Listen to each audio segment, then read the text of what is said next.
This particular game was played in Paris in 1858 between Paul Morphy and Duke of Brunswick.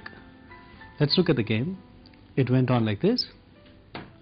Morphy was playing white against a Duke.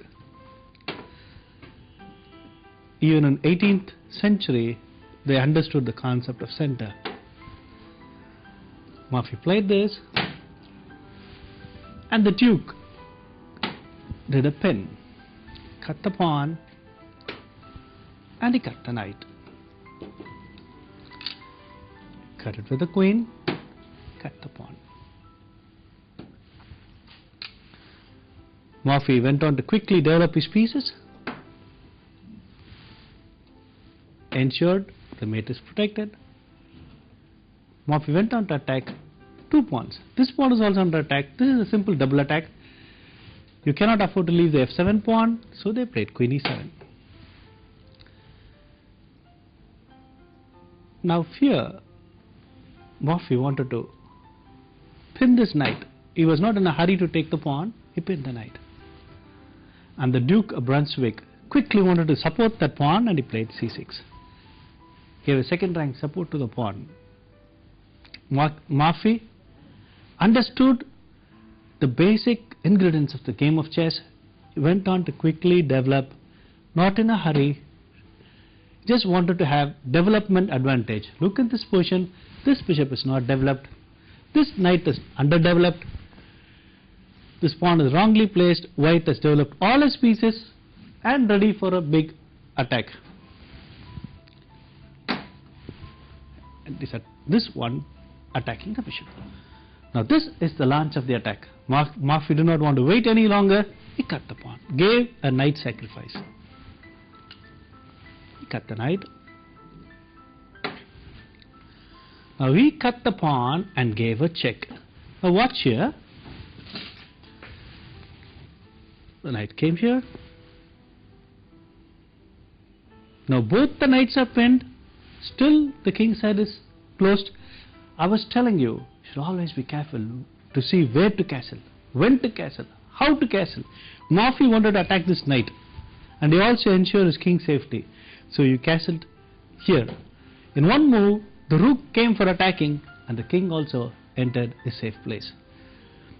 No other choice but to support the knight.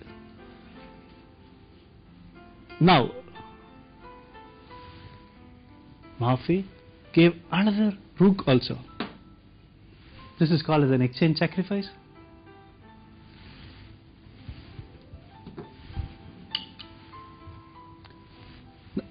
Whenever a piece is pinned, you put more pressure at the pinned piece.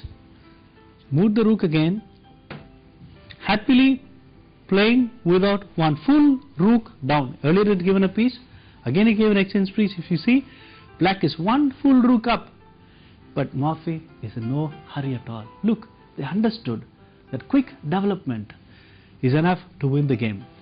Now he is going to cut the rook. The bishop is there, so the knight has to cut back. If the knight has to cut back, he has to move the queen. Now here, he takes the rook. So check. The rook is there, so forced to take with the knight. Now looks like white is lost because he's going to move his bishop out and going to castle. But Morphy comes out with the classic queen sacrifice. He comes and gives his queen and says check. Watch here. King cannot move anywhere, and black has got only one move. Cut the queen. Even the queen is lost. Now black had earlier given, white had given a knight, then gave a rook. Now it's also given the queen. Looks like all is gone, but the victory is nigh.